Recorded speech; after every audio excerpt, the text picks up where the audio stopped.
Oui,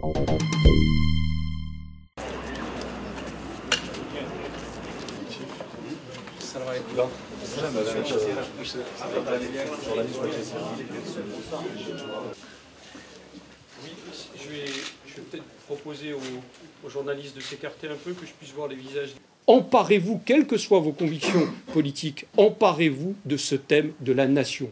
C'est ce qui nous rassemble, c'est ce qui nous est commun, et c'est une spécificité française, l'association République et Nation. Moi, je crois que ce débat, il manifeste de part et d'autre, dans les espoirs comme dans la crainte, une volonté que la France reste une terre d'immigration et d'intégration. Je pense que beaucoup de jeunes des quartiers se sentent véritablement français à partir du moment où il y a ces notions d'égalité, fraternité, d'équité, de justice qui sont respectées.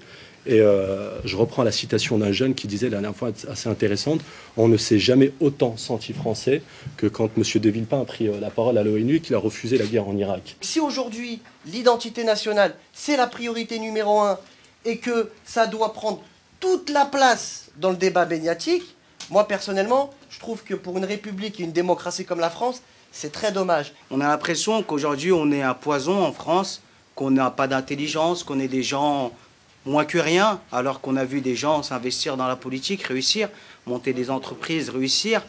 Au lieu de dire Hamid ou bien Ibrahim, on dit c'est un petit maghrébin, c'est un petit malien.